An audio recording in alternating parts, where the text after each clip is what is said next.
अस्सलाम वालेकुम स्टूडेंट। इस लेक्चर में हम डिस्कस करेंगे एक्सपोनेंशियल फंक्शंस को कि वो क्या होते हैं।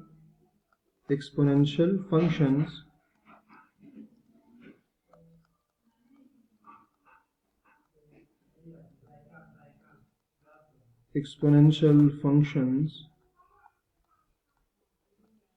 अच्छा, एक्सपोनेंशियल फंक्शन की डेफिनेशन डिस्कस करेंगे कि a function in which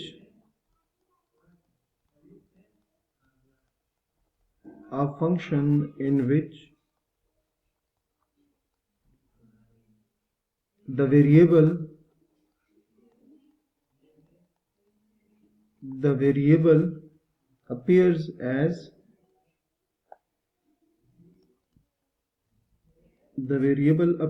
as exponent।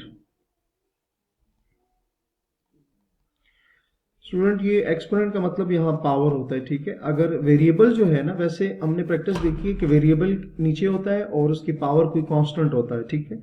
तो अगर उसको उल्टा दिया जाए कि एक्सपोनेंट बेस बन जाए और पावर जो है वो वेरिएबल बन जाए, तो वो जो फंक्शन होगा उसको हम कहेंगे is called an exponential function. N exponential function, ठीक हो गया। तो इसकी एग्जांपल में आपके पास, जैसे कि आपके पास y e raise to the power ax, e basically constant है जिसकी वैल्यू होगी 2.71, या मैं लिख देता हूं e की जो वैल्यू होती है 2.71 होती है, ठीक है। तो e एक कांस्टेंट है और उसकी आप देख सकते हैं वेरिएबल जो है वो पावर में अपीयर हो रहा है, एक्सपोनेंट में, in which the variable appears as exponent. अगर वेरिएबल देखें उसके साथ कांस्टेंट भी आ रहा है, लेकिन वेरिएबल को हम देख रहे हैं तो वेरिएबल भी ऊपर है और कांस्टेंट जो है वो नीचे आ रहे हैं यहाँ पे। तो ये आपके पास एक्सपोनेंशियल फंक्शन होगा। इसके अलावा एक और भी देख लेते हैं, कुछ और एग्जांपल्स भी देख लेते हैं। y is equals to E raise to the power x, ये तो बिल्कुल क्लियर है कि e नीचे है और वेरिएबल ऊपर आ रहा है, तो ये भी आपके पास आ गया। y आ गया 2 raise to the power x, ये भी आप देख सकते हैं, ठीक है। एंड उसके अलावा y जो है इसको लिखा जा सकता है e raise to the power x natural log of 2। तो ये जो सारे हैं हमारे पास, इनको हम कहेंगे एक्सपोनेंशियल फंक्शंस। ये सारे के सारे किसके इक्वल होंगे? ये एक्सपोनेंशियल फंक्शन के इक्वल होंगे। तो ये हमारे पास आगे एक्सपोनेंशियल फंक्शन आगे। नेक्स्ट जी हमारे पास टाइप है, और वो टाइप है लॉगरिदमिक फंक्शन। लॉगरिदमिक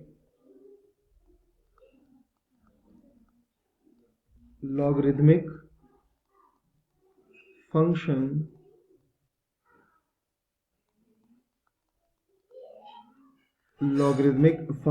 ठीक है। तो इसकी डेफिनेशन भी देखेंगे कि if x is equals to ay, then y is equals to log x to the base a, where a greater than 0 and a not is equals to 1, ठीक है। तो ये जो फंक्शन होगा इसको हम कहेंगे इज कॉल्ड लॉगरिदमिक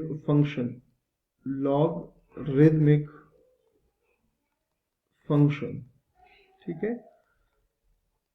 तो ये बेसिकली ये आपके पास x is equals to A Y, या ये दोनों आपस में इक्विवेलेंट होते हैं। इक्विवेलेंट का मतलब ये है कि अगर ये लिखा हो तो आप उसको ये लिख सकते हैं, और अगर ये लिखा हो तो आप उसको ये लिख सकते हैं, ठीक है। तो इस तरह के जो फंक्शन है, मतलब ये लिखा हो तो ये लिखें या ये लिखो तो ये लिखें आप, तो इस तरह के जो फंक्शन होंगे ये हमारे पास लॉगरिदमिक फंक्शन होते हैं। इसमें ये जो a है ये 0 से ग्रेटर होगा। 0 से ग्रेटर कुछ भी हो सकता है लेकिन 0 नहीं हो सकता, ठीक है। और a जो है मतलब 0 से ग्रेटर तो होगा लेकिन वो 1 नहीं हो सकता, ठीक है। 0 से ग्रेटर होना चाहिए।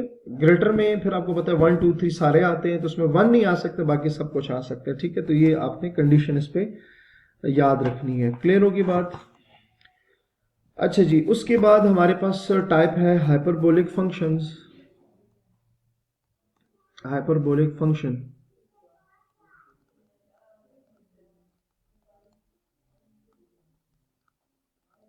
Hyperbolic function. अच्छा, हाइपरबोलिक फंक्शन में हमारे पास डिफरेंट टाइप के फंक्शंस आएंगे। पहले नंबर पे हमारे पास फंक्शन है sine H X. Sine H X is equals to 1/2 e raised to the power x minus e raised to the power minus x is called hyperbolic, is called hyperbolic sine function, hyperbolic sine function. ठीक हो गया, तो ये हमारे पास एक function आ गया। अच्छा, hyperbolic function की जो सेकंड फंक्शन है वो हमारे पास cos H X is equals to 1/2 e x plus e raised to the power minus x is called